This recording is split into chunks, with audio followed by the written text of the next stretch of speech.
Prezado Paulo, É, seja muito bem-vindo à muito nossa obrigado. live. Bom, Paulo, já estava conversando com vocês um pouquinho, entrei um pouquinho antes, Paulo, já falando de todo o teu trabalho aí no Ministério do Trabalho, mas eu queria só comentar aí um pouquinho do seu currículo, né, seu belo currículo. Hoje o Paulo é superintendente regional do Paraná, bacharel em ciências contábeis, foi diretor da agência Curitiba de Desenvolvimento, chefe da Fundacentro, prefeito de São José da Boa Vista e presidente da Associação dos Municípios do Norte Pioneiro. Paulo, seja muito bem-vindo. É uma honra para o Lima Lopes Cordela ter você nessa live, uma pessoa que tem um conhecimento gigante, que tem um trabalho lindo frente ao Ministério do Trabalho, Ministério hoje da Economia, né? E parabéns, Marilene, também seja muito bem-vinda. A doutora Ana Lúcia também seja muito bem-vinda. Paulo, começando um pouquinho aí as nossas perguntas, fique à vontade para aquilo que você não se sentiu à vontade para responder, fique muito à vontade. Você já está há 4 anos no cargo, né, da Superintendência Regional do Trabalho, e você presenciou aí a mudança da extinção do Ministério do Trabalho e agora passou a ser secretário do Trabalho dentro do Ministério da Economia. O que mudou para você essa situação? Bom, boa tarde, Cristiana. Boa tarde a todas as pessoas que estão nos acompanhando. Na verdade, eu que preciso agradecer vocês pela oportunidade de falar com vocês, né? Dentro dessa mesma linha que você já comentou, eu acho que uma das coisas que está mudando bastante para nós é a comunicação. Eu, como você disse, já estive em outro governo, nesta mesma função de superintendente, e a gente vinha trabalhando já antes desse momento de dificuldade, né? Enquanto deixamos de ser Ministério do Trabalho, passamos a ser uma secretaria dentro do Ministério da Economia. Ou seja, nós já vínhamos trabalhando com essas mudanças, trabalhando com essas novas ferramentas, diante de uma percepção que a administração federal tem com relação a isso. Já havia o entendimento, né, por conta de mudanças N que está acontecendo pelo mundo afora, Com a nossa, certeza. a nossa necessidade de se comportar diante das pessoas, de se comportar diante da sociedade. E, nesse caso muito específico, o nosso comportamento diante do trabalhador e diante das empresas. Sim, perfeito. E, Paulo, quais são as suas atribuições como superintendente? As atribuições da superintendência, né? Nós que somos advogados, a gente até sabe e conhece e vive o dia a dia, mas as pessoas que estão assistindo, tem muita gente que fala, mas o que realmente a superintendência do trabalho faz? Qual é a competência dela? O que ela ajuda, né, o cidadão, as empresas? Qual é o trabalho dela? Tá. A superintendência ela foi criada já através do Ministério do Trabalho, que foi na gestão do antigo presidente Getúlio Vargas, é um negócio que já centenário, né? E a missão institucional do Ministério, das superintendências hoje, Regional do Trabalho, é você tratar, cuidar da vida laboral das pessoas. Tá? Então, hoje, para a gente simplificar um pouco mais, nós temos as ferramentas que fazem o acompanhamento da vida da pessoa, ou seja, até, eu vou usar a palavra até ontem, que é muito recente, Sim. nós emitimos as carteiras profissionais de trabalho, que deixaram de ser físicas, hoje passaram a ser digitais. Nós acompanhamos os recursos de seguro-desemprego que o cidadão faz hoje, no momento que ele é desligado da empresa. Nós temos a gente chama de SERET, que é a Secretaria de Relações do Trabalho, que a função dela é fazer vamos dizer assim, frente às demandas que o sindicato laboral tem e os sindicatos patronais, registrando os acordos coletivos, buscando o entendimento para uma solução. E dentro da nossa estrutura, nós temos também os auditores fiscais do trabalho. Então, hoje, os auditores fiscais do trabalho eles têm a responsabilidade da fiscalização da mão de obra. Temos alguns pontos mais relevantes, fiscalização do trabalho escravo, a fazer com que as empresas se adequem aquelas cotas que elas têm que cumprir do acordo do jovem aprendiz, a questão da cota dos PCDs, que são as pessoas que têm deficiência, hoje precisam estar no mercado de trabalho.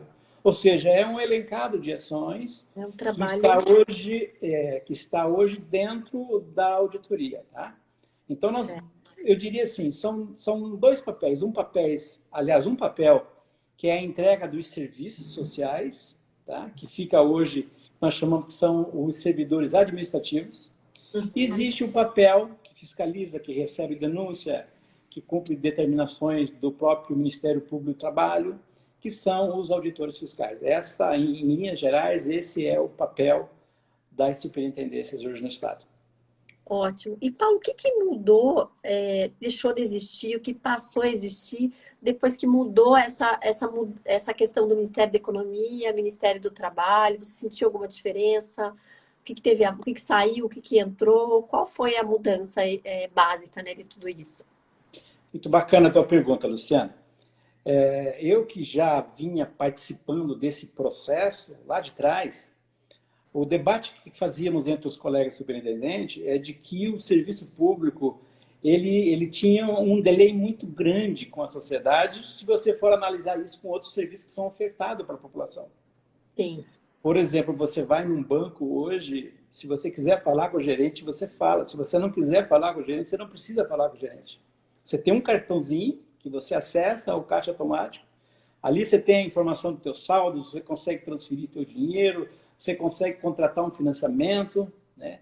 E nós tínhamos algumas ferramentas, tá? Algumas ferramentas que nós precisávamos criar inovação para que essa ferramenta estivesse mais ao alcance do trabalhador, que é o grande objetivo.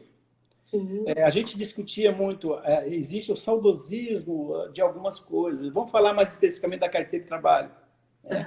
Carteira de trabalho, você tinha que pegar uma cadernetinha de papel, o empresário tinha que registrar. Aí você pegava aquilo, guardava aquilo, tinha que alterar férias, tinha que ir lá escrever tudo isso, né? E o empresário, ele tinha que prestar a mesma informação para vários entes. Você tinha que informar a Previdência, você tinha que informar a Caixa Econômica do FGTS, você tinha que informar a nós aqui do Ministério do Trabalho as questões pontuais de contratação e alterações. Ou seja, você tinha que fazer N informação para o mesmo ente que é o governo federal. Né? Então, você veja, a gente viu que, aliás, eu não vi nada, a gente acompanhou que havia a necessidade de você melhorar essas ferramentas, dar segurança para o trabalhador.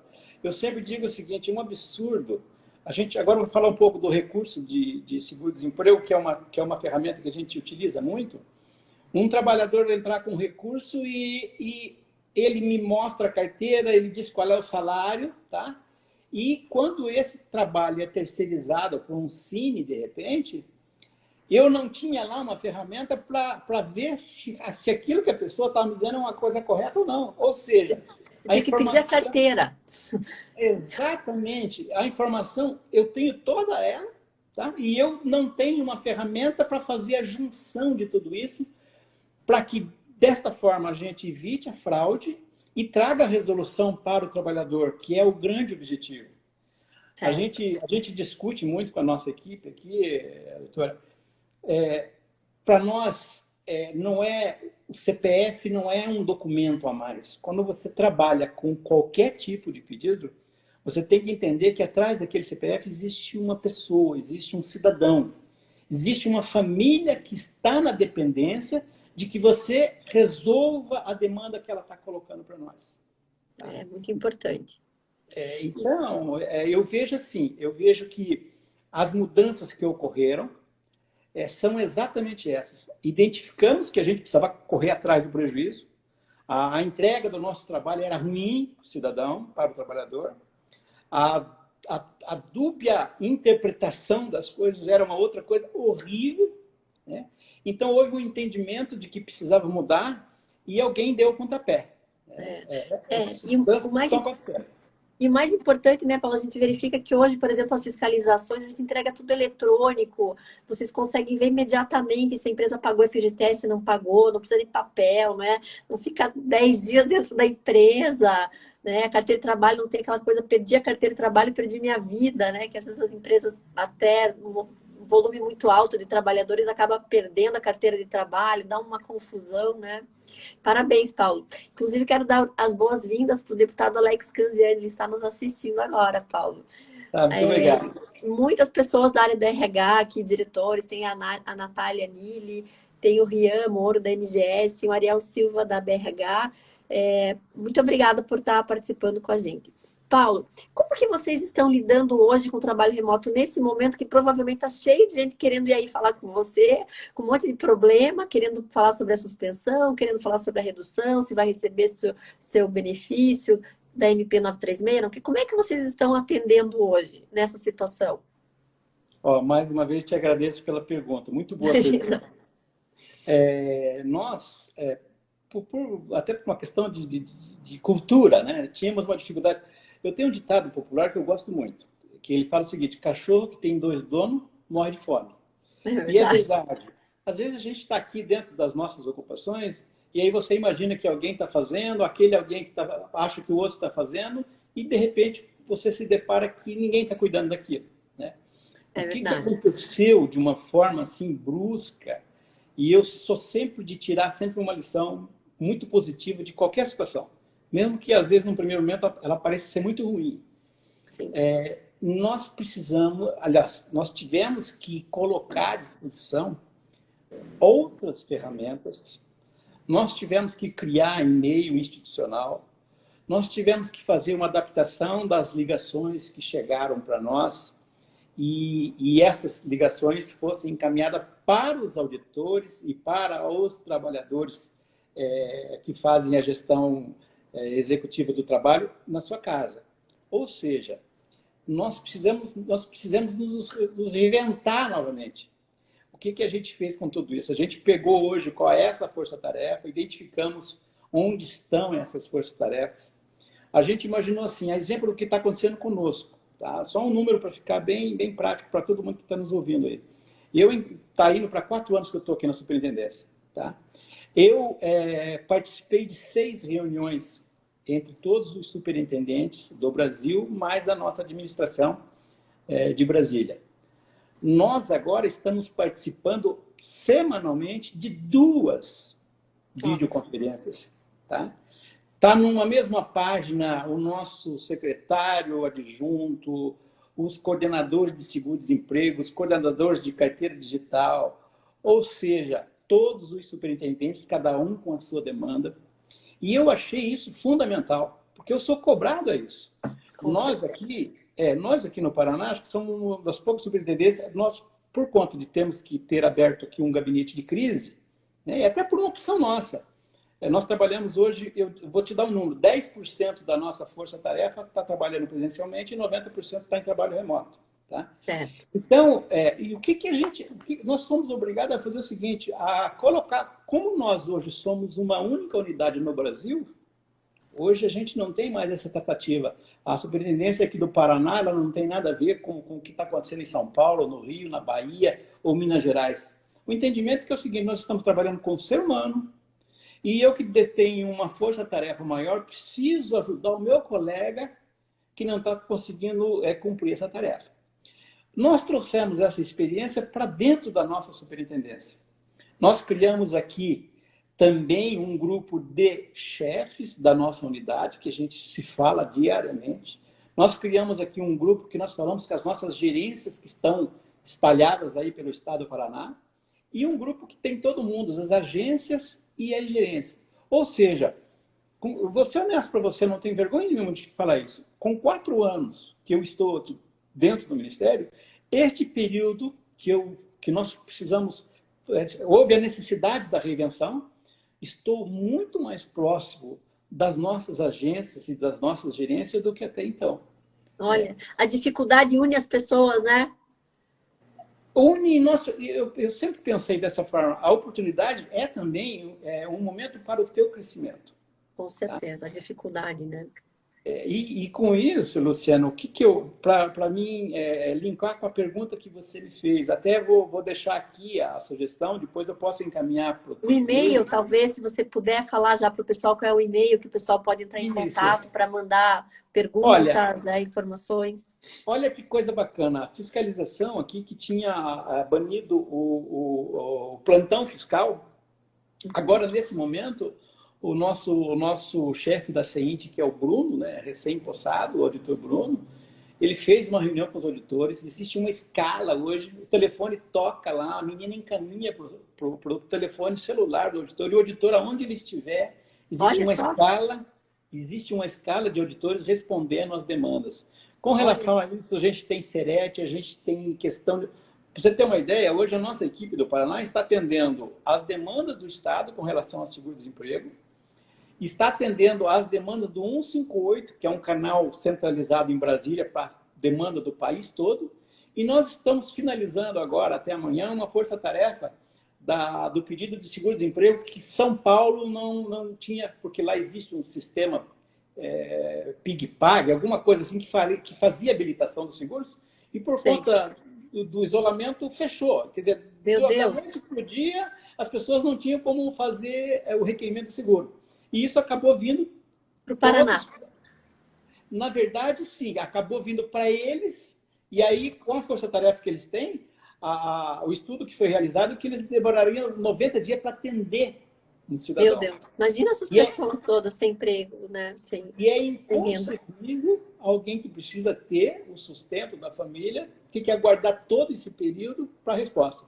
Aí houve acessibilidade, né, dentro dessa própria fala que eu acabei de falar para vocês, que a gente tem os superintendentes, cada um colocou lá o número que entendia que podia atender, e aqui eu acompanho pelo grupo hoje, muita gente já se tiver mais, manda aqui, tá tudo certo. Ou seja, é uma coisa assim que... E até tem uma coisa bacana que eu queria falar para vocês aí que estão nos ouvindo.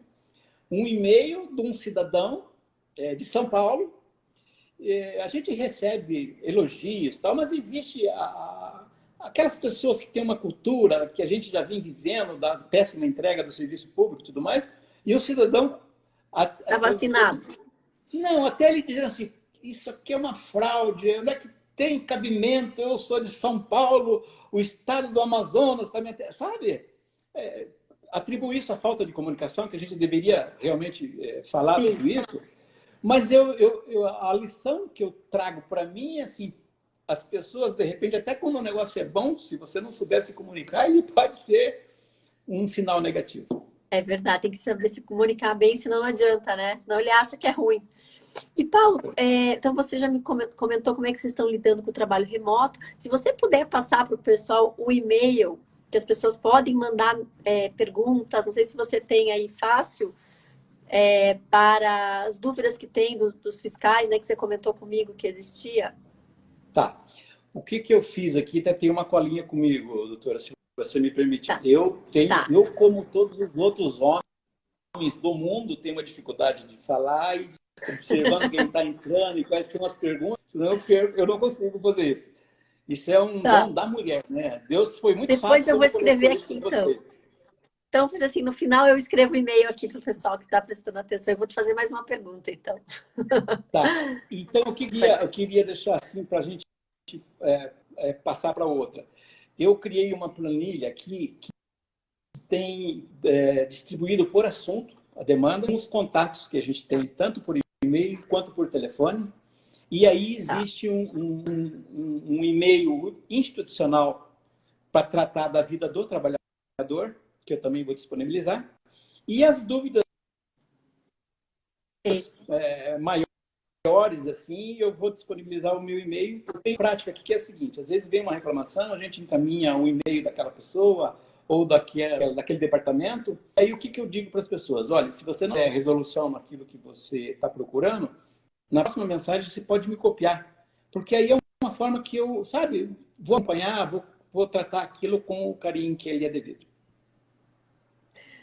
Você tem uma facilidade, né, Paulo, para atender o público, isso é muito importante, e eu acho bonita essa tua relação entre o cidadão, os fiscais, esse cuidado todo. Parabéns, Paulo. Paulo, existem algumas reclamações, né, nesse momento, como você falou, quanto às dificuldades que os trabalhadores estão tendo na comunicação, né? E como é que vocês estão tratando disso, além dessa questão que você comentou? Como que, dá um exemplo, por exemplo, como que vocês tratam isso? Olha, na verdade, você tem toda a razão. Falar no telefone aqui com a gente era difícil. O e-mail chega numa caixa postal ali, o cidadão às vezes não consegue abrir por N motivos. O que a gente fez? Tá? E acho que foi uma coisa que aconteceu e deve ficar com um exemplo bom para frente, entendeu? Nós criamos um e-mail institucional, tá? Que toda manhã que eu chego aqui, eu vejo essa caixa de e-mails. Tá? Eu vejo essa caixa de e-mails. Nós somos hoje em 4 pessoas que analisamos o assunto. Tá? E aí, dentro de cada assunto, nós disponibilizamos de uma rede hoje de quase 20 servidores que vão receber, proporcionalmente com a sua capacidade, a resolução desses e-mails. Tá? Então, o primeiro é, quando você liga para esse e-mail institucional, você já recebe resposta automática. Vou falar, por exemplo, o cidadão, ele está querendo dar entrada no seguro-desemprego. Tá? Só que, assim, se ele não trouxer as informações que eu preciso, eu não consigo ajudá-lo. Ou eu tenho que responder, olha... Então, ele já recebe uma mensagem automática. Isso. Ele recebe uma mensagem, uma resposta automática. E aí, quando ele me manda de novo o e-mail, ele já me manda aqueles questionamentos. Tá? E aí, quem analisa ali, por exemplo, olha, essa pessoa está querendo falar sobre auxílio emergencial, que é um recurso do Ministério da Cidadania. Tá? Não é um recurso que é gerenciado por nós. Aí nós mesmo, sim, respondemos o trabalhador, dizendo, olha, não está na nossa competência, porém, você pode acessar esse site, você tem esse telefone que você pode acessar, e se for alguma inconformidade, tá, dentro do período laboral da pessoa, que esteja impactando para que ele receba, embora não seja da nossa pasta o auxílio emergencial, a gente consegue auxiliá-lo para que ele regularize essa situação dentro do próprio e-mail, tá? Ótimo. Mas assim, você prático. Surgiu por uma emergência,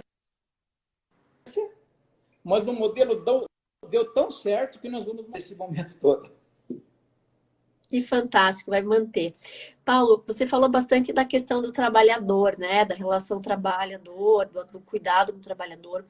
E a visão de vocês em relação às empresas, uma vez que, né, a missão de vocês é proteger o trabalhador, mas de qualquer forma o trabalhador depende do sucesso da empresa estar bem economicamente, financeiramente, vendendo bem. Como que você vê essa situação desse momento e até, né, antigamente, né? O que você pensa dessa relação? Se tem que haver um equilíbrio? Qual a tua visão macro a respeito disso?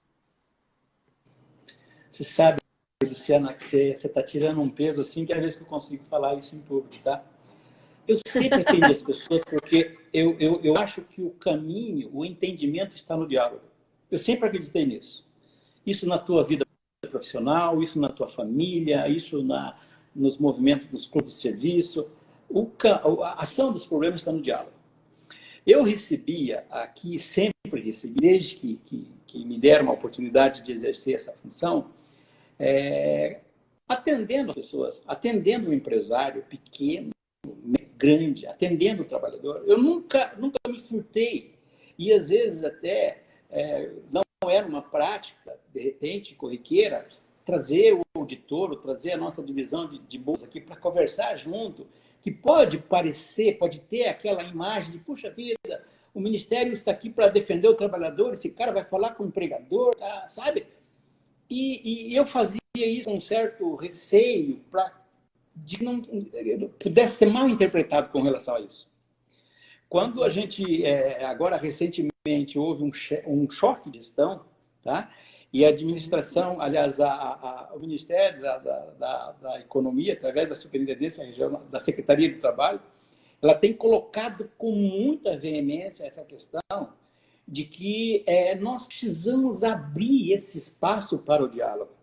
Aí eu tive um alívio, aí eu fui ver que o que eu fazia, assim, meio com receio, com medo de ser mal interpretado, na verdade a gente estava no caminho certo, que é buscar o diálogo.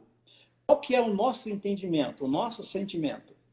O trabalhador só vai estar bem com seus direitos garantidos, recolhendo o seu FGTS, pagando as suas férias, se o empresário estiver com a saúde financeira boa.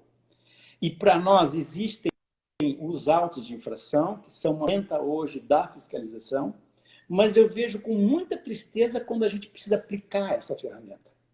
Eu penso que é muito mais fácil a gente construir um processo educativo para a sociedade, e isso tem sido muito bem aceito pelos nossos colegas auditores. Ou seja, essa filosofia ela é uma unanimidade hoje dentro da nossa superintendência, das nossas agências, das nossas gerências, de que nós precisamos, antes de tudo, não deixar que as pessoas errem. É para que não ocorra o erro. Que quando existe o erro, todo mundo perde. E a gente precisa ter essa filosofia, e me parece que essa é uma política muito forte dessa administração que está chegando aí, e coloca isso de forma muito incisiva. E, para nossa alegria, já é um discurso que a gente vem fazendo aqui. Eu digo, gente, as pessoas que vêm para a superintendência, eles vêm com algum tipo de fragilidade. Oi, Paulo. Deu certo?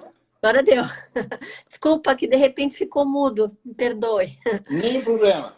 Então, você acho que você estava comentando sobre essa questão do pessoal ir até o Ministério do Trabalho, da sensibilidade, né, de que o trabalhador vai sensível e que aí tem uma dificuldade toda de momento de vida, e que isso vocês acolhem muito o trabalhador, entendem e também querem que a coisa se resolva com a empresa, né?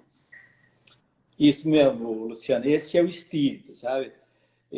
A gente fala sempre com a nossa equipe aqui, de que a gente tem que se tornar um ser humano melhor a cada dia, para que a gente possa entender e ajudar melhor aquelas pessoas.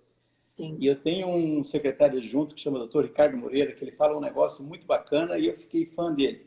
Ele diz o seguinte: nós estamos numa posição que a gente consegue ajudar as pessoas, e mais bacana ainda, a gente está ganhando para isso. É verdade, que geralmente a gente ajuda, né, tirando o bolso, né? Isso. Paulo, e o que você acha como é que é a tua relação com a Secretaria do Trabalho em Brasília? Então, doutora, a gente tem hoje uma relação muito próxima, até porque está acontecendo uma coisa que eu acho muito bacana, e eu sou muito fã dessa ferramenta. Quando você participa, e é assim, de uma forma muito pragmática, muito rápida, nós somos também cobrados pelos números que a gente está apresentando ali. Então, ou seja, acabou aquele negócio, estou fazendo, vou ver, te mandei ofício aí, você não recebeu, tá? Então, hoje, o que a gente vê? Se eu tenho alguma coisa que eu encaminhei para Brasília, isso está no sistema de informação eletrônica, tá? Com a minha chancela, eu consigo visualizar o andamento disso, eu sei quem é a pessoa lá na ponta que está atendendo a minha demanda, e eu consigo ter um feedback disso. A gente vai implantando isso para o nosso dia a dia aqui. Então, eu diria assim, o Ministério da Economia, através da Superintendência, ela criou um filtro, tá? Recentemente, agora eu precisei encaminhar o meu currículo, comprovar os meus títulos que estão no currículo, e tipo assim, existe uma exigência técnica para você usar a função. Eu acho que isso é uma coisa positiva, e que a coisa pública tem essa deficiência, tá? Então, eu diria assim, a nossa relação hoje com o Brasília, ela é muito boa, as nossas respostas são muito rápidas, existe uma preocupação muito grande, a gente vai falar isso ali na frente, com o que eu estou respondendo aqui, se está alinhado com o pensamento da administração. Eu posso ter a minha opinião, eu posso dar a minha opinião. Que eu não posso responder por uma resposta institucional que lá na frente isso possa ser corrido num risco, tá? Então, esse alinhamento é muito bom. Esses dias a gente foi fazer um banner aí e você já encaminha o pedido na assessoria de comunicação, ele desenvolve, já te devolve. Ou seja, dá muito mais tranquilidade para a gente que está aqui na ponta ter esse alinhamento com eles. Com certeza. E, Paulo, como é que está a fiscalização nesse momento, né? Porque, assim, pelo menos eu, como advogada, já vi alguns clientes meus serem fiscalizados, né? Principalmente o pessoal que está trabalhando com relação às máscaras, com relação a gel. Acho excelente isso. Como que vocês estão lidando nesse momento com essa situação? Vocês vão, avaliam, fiscalizam, multam? Qual que é a orientação da Secretaria do Trabalho? Tá, na verdade, é assim, a gente vive dois momentos, doutora, né? Até ter conhecimento, a gente trabalhava com uma MP 905, né? Que tinha um cenário com prazos, com determinações específicas para alguns tipos de atividade. Essa medida provisória ela não foi votada, ou seja, ela perdeu o objeto. Nós voltamos a ser normatizados pela antiga resolução, ou seja, o que eu estou percebendo, eu tenho uma relação muito boa com nossos auditores e é aquela história, coisas que às vezes não está dentro da nossa competência de saber ou não, mas porque o assunto é tratado de forma tão institucional, não tem segredo, não tem, eles acabam falando, acabam respondendo indagações no telefone, eu estou próximo, mas o que eu sinto assim que a deles é uma sensibilidade muito grande para esse momento, Eles criaram algumas ações específicas para viver esse momento de coronavírus, né? E uma fala que eu vou extrair de um auditor nosso, que a gente estava falando exatamente com o sindicato laboral, vou até dizer aqui, do ramo de supermercado e o sindicato patronal. E aí a conclusão é o seguinte, não existe técnico, engenheiro de segurança em coronavírus e não existe um auditor fiscal especialista em coronavírus. É verdade. Nós temos uma situação atípica, né? E o que tem ponderado muito é o bom senso. Tá? Com o certeza. bom senso.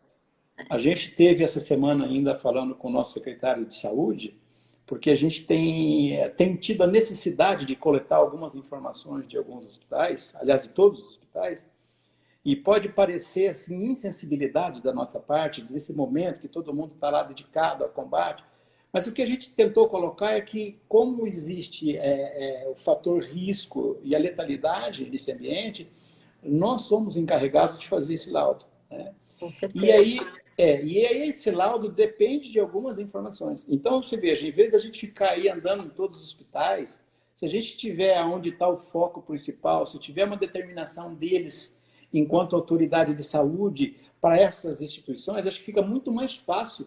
E que a gente seja recebido, pera, esse cara não está aqui me chateando, não veio aqui me multar, não. Ele quer alguma informação que ele precisa para desenvolver o trabalho dele também.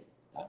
Então, assim, para nossa alegria, a gente tem sido muito bem aceito diante dessas reformas. E o que era muito difícil, doutora, eu tenho que marcar, eu tenho que pedir horário. Agora você faz uma chamada ali de até 3, 4 pessoas. Sabe, é tudo muito rápido. Manda por aqui mesmo, vou ligar, vou fazer, fala com essa pessoa, com aquela. Então, essa resolução está sendo uma excelente, uma formidável experiência para a gente realmente fazer um serviço público diferente. Fantástico. Então, vocês têm uma diretriz, na verdade, para orientar as empresas com relação aos cuidados. Exatamente. Existem algumas coisas, foi até bom você falar isso, doutora, que como você presta serviço para algumas empresas, eu acho que a gente tem que ter alguns cuidados, tá? Alguns cuidados, que às vezes na correria isso passa batido. Por exemplo, as questões de trabalho escravo, as fraudes, ainda são tidas como essenciais e se existe uma demanda dessa, o pessoal se desloca lá para atender. E até uma coisa, a gente vai fazer uma fala com o próprio CRC hoje, que são 33 mil profissionais que estão dentro dessa rede do CRC, para alguns esclarecimentos muito pontuais. E eu vou até aproveitar a tua live aí para falar para as pessoas que estão ouvindo.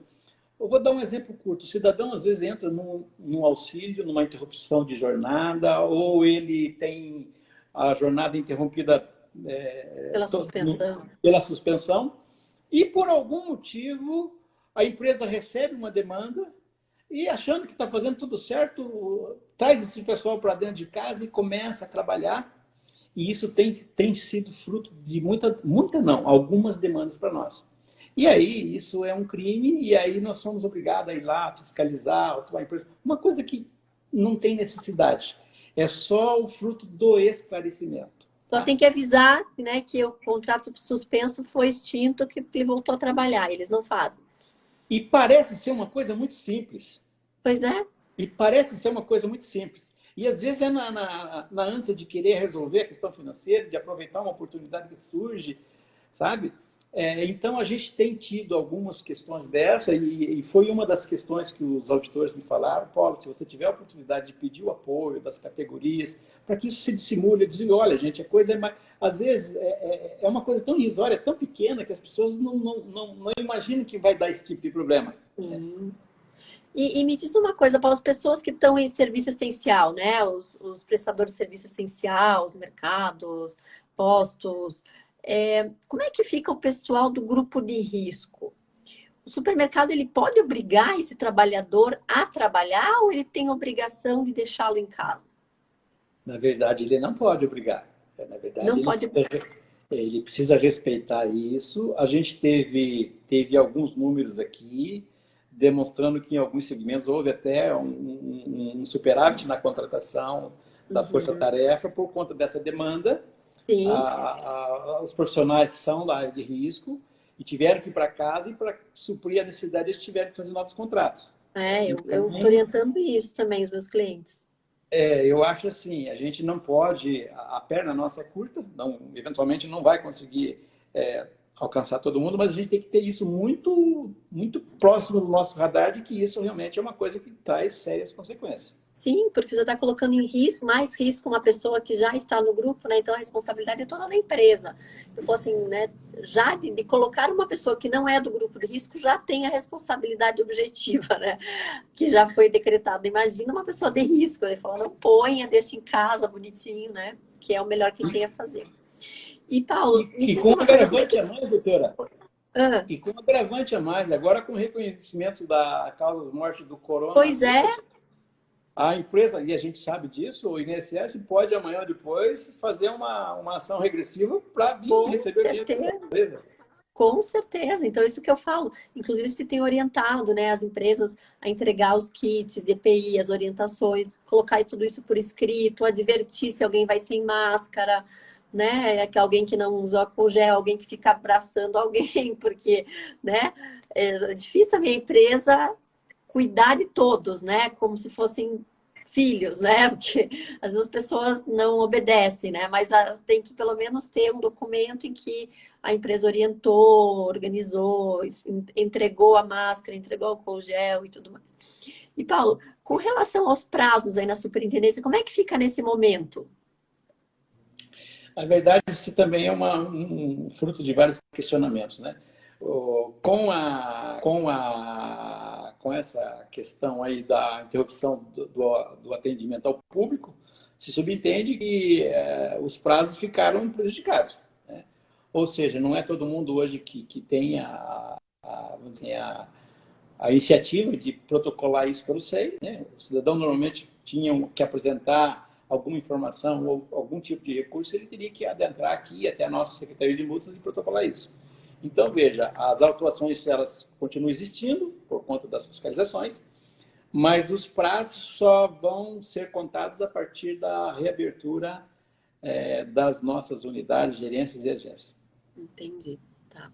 E uma pergunta pessoal agora, tá? De ordem, se você não quiser responder, não pergunta. Como é que é a tua relação com os fiscais, né? Porque a gente sabe que você é uma pessoa que tem essa noção do equilíbrio, com essa noção do diálogo. E a gente sabe que tem muitos fiscais que são totalmente avessos a isso, né? Como que você está lidando com isso, Paulo? Na verdade, eu respondo com a maior tranquilidade. O fato de eu ter passado por outras estruturas, né, ter sido prefeito, ou seja, quando eu cheguei aqui, a pergunta que alguém me fez foi a seguinte: poxa, você parece que conhece as pessoas que estão aqui. Eu falei: olha, eu não conheço estas pessoas. Eu conheço o espírito do servidor, que tem um concurso, e que passa num concurso através de uma prova. E conheço o exagero de algumas pessoas que são trazidas para o quadro e imagino que, por ser um superintendente, ele vai dar ordem daqui e dali, e não é assim que funciona, né? Eu acho que o primeiro momento que nós chegamos aqui foi um momento de aproximação, que as pessoas passassem a me conhecer, né? Hoje existe uma vala comum para todo político está naquela vala comum que não presta. E, na verdade, essa não é a verdade que eu professo. Nós temos pessoas boas, né, em todos os níveis, e tem as pessoas que não são boas também em todos os níveis. Certo. Mas eu acho assim, que quando eles entenderam esse espírito que nós trouxemos para a administração pública, de liberdade, de discutir ações em conjunto, eu não recebo nenhuma demanda de fora. Se eu não sentar com o meu povo aqui e, gente, eu estou recebendo aqui uma demanda. Será que nós conseguimos fazer isso? Ou a gente teve agora uma experiência muito recente, pensando já na nossa reabertura, de construir algumas proteções dentro da unidade em que o nosso povo que faz o atendimento presencial vai estar. Aí, como faz, como não faz? Eu falei: gente, se nós vamos fiscalizar os outros órgãos, por que nós temos que sair de dentro da nossa casa para entender o que é bom para nós? Então, esse tipo de coisa, esse tipo de valorização vai construindo um dia a dia. As pessoas vão entendendo. Quando eu encaminho um e-mail para alguém na tentativa de uma resposta, não é nenhum favor pessoal que eles estão fazendo para mim. Eu estou atendendo a vida de algumas pessoas. Sim. E tem uma experiência que eu gosto muito antigamente, até ontem, vamos dizer assim, a pessoa às vezes precisava de uma carteira de trabalho, assim, com emergência, e a gente ia lá, falava com o funcionário, e depois a pessoa subia aqui, me agradecia: puxa vida, muito obrigado, né? E eu não vejo alegria nenhuma nisso que você está fazendo, que essa é a minha obrigação de fazer, te entregar aquilo que você precisa na hora, né? Nós temos que trabalhar porque o serviço público consegue fazer isso para todas as pessoas, sem exceção. Então, quando as pessoas elas recebem alguma demanda e elas entendem: puxa vida, esse cara nem conhece essa empresa, nem conhece esse trabalhador, e ele está querendo ajudar, acho que fica evidente esse princípio que deveria nortear a todos nós, de servir as pessoas. Sim. E eu acho que através desse dia a dia, desse comportamento, hoje nós temos a confiança das pessoas, a confiança dos servidores.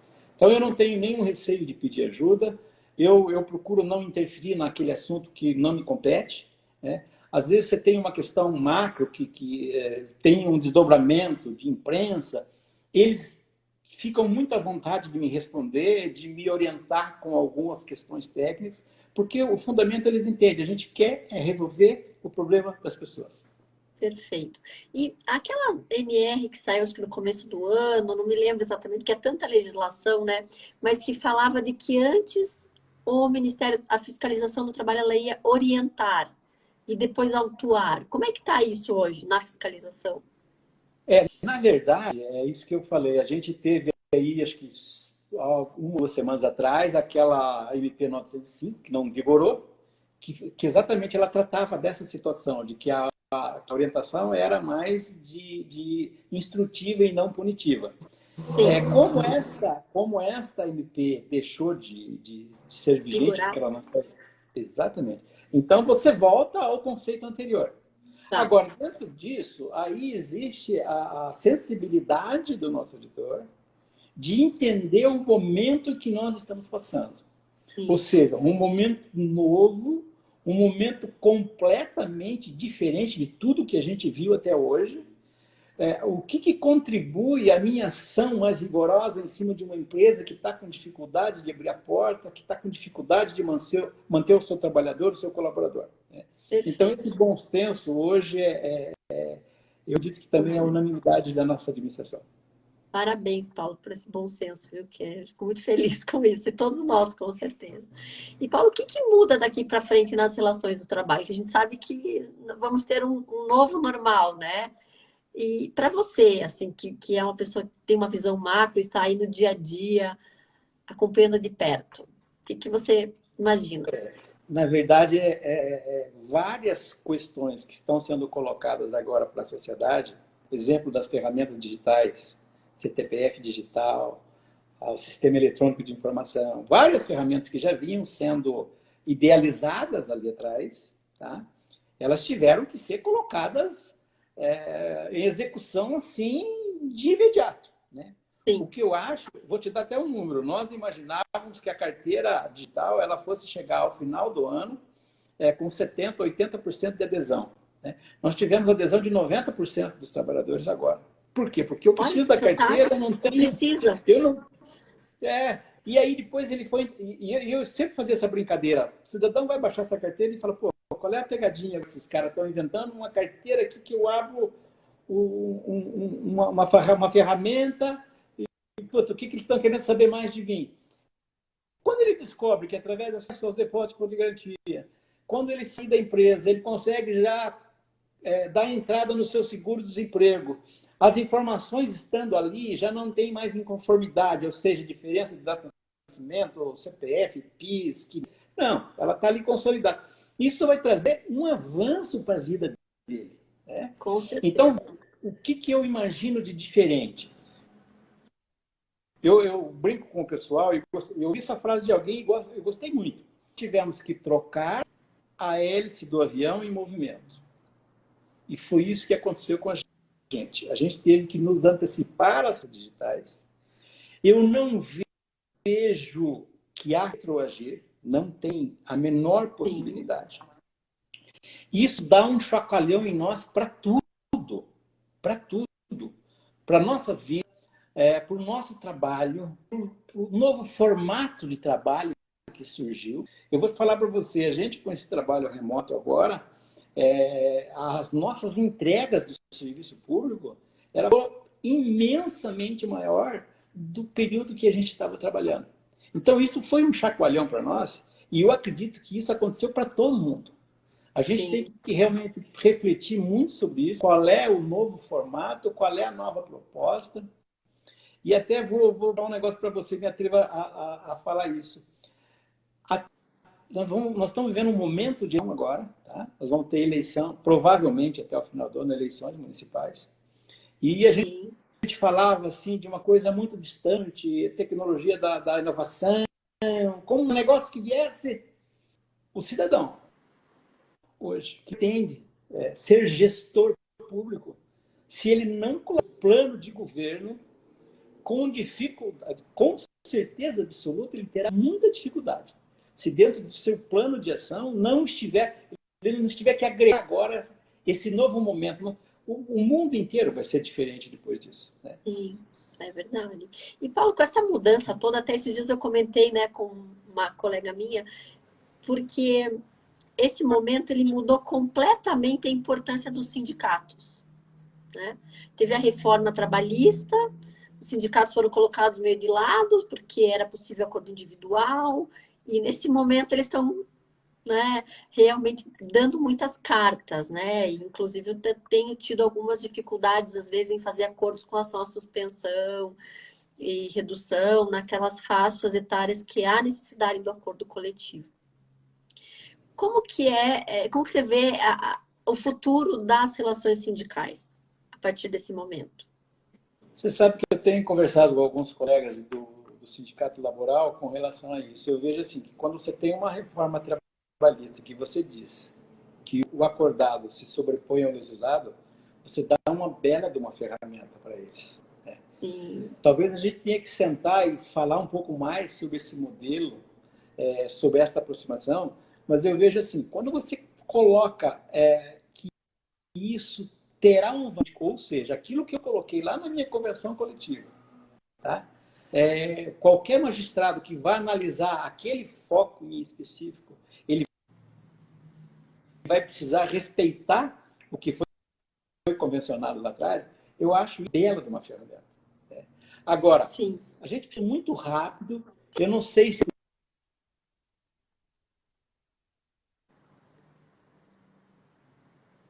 Ficou mudo. Ficou mudo. Será que é a tua internet?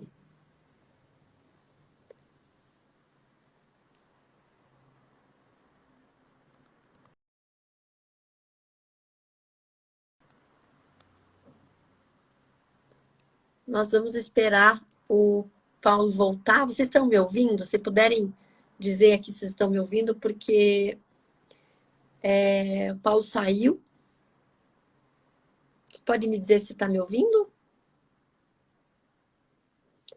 Alguém que está aí online, só escreve, por favor, se está me ouvindo ou não. Está me ouvindo? Legal. Vamos esperar o Paulo voltar então, Marilene, que daí a gente já continua. Falando um pouquinho sobre a questão do sindicato. Vamos ver se ele volta para continuar. Acabou saindo porque estava sem som.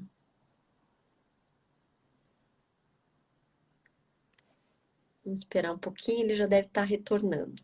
Mas, gente, façam as suas perguntas, porque daqui a pouquinho a gente está terminando. E tenho certeza que ele vai ter um enorme prazer aí de responder cada um de vocês. Entrou a Kelly. Vamos ver.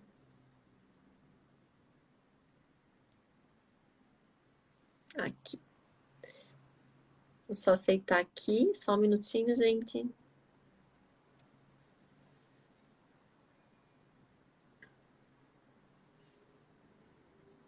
Já deve estar entrando, conectando. Oi, Bom, Paulo. Estamos aí com um pouquinho de dificuldades técnicas. e assim, até a gente vai dar uma acelerada, porque o Insta deu uma hora, ela derruba a conexão e aí todo mundo... Agora não vai dar mais uma hora, porque a gente finalizou uma live, né? Então, a gente vai ter então mais tá uns 10 bom. minutos, é verdade. Tranquilo. O que que eu queria falar, assim, eu tenho recebido aqui tanto o sindicato laboral quanto o sindicato do empregador. Eu acho que essa é uma ferramenta, doutora, que a gente vai ter que aprender a lidar com isso. E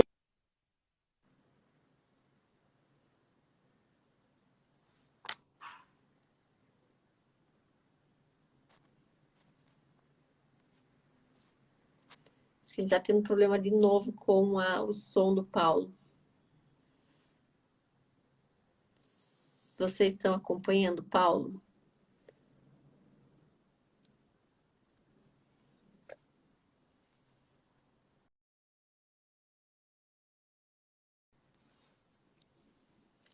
Só um minutinho, gente, que o Paulo deve estar voltando aí para finalizar a pergunta sobre as relações sindicais, sobre como que a gente deve lidar com a questão sindical, do acordado sobre o legislado, o poder dos sindicatos. Sim, ele caiu, ele já deve voltar, que ele já teve um probleminha com o som dele anteriormente. Vamos ver, tá voltando aqui, eu já aceitei.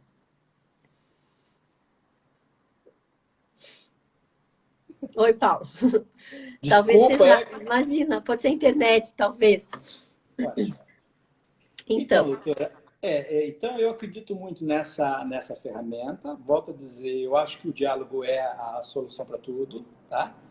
E a gente nós estamos nos preparando para criar aqui, quando dá a efetivação dessas mediações coletivas, que deve vir com muita força ali na frente, criar realmente esse ambiente para que a gente busque o entendimento acima de tudo. ótimo. As mesas redondas que vocês têm costume de fazer, eu acho muito interessante, né?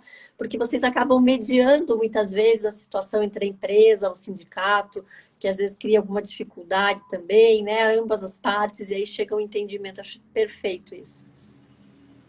É isso mesmo, tem toda a razão. Paulo, você tem novos projetos? Bom, o meu novo projeto é assim, eu sou um cargo de confiança, fui colocado aqui por um ex-deputado que se tornou meu amigo hoje, com quem eu aprendi muito até hoje. Tenho muito orgulho de fazer parte.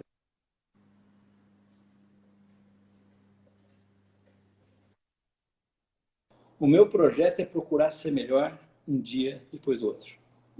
Então você já faz o projeto, né, Paulo? Verdade. Que bom.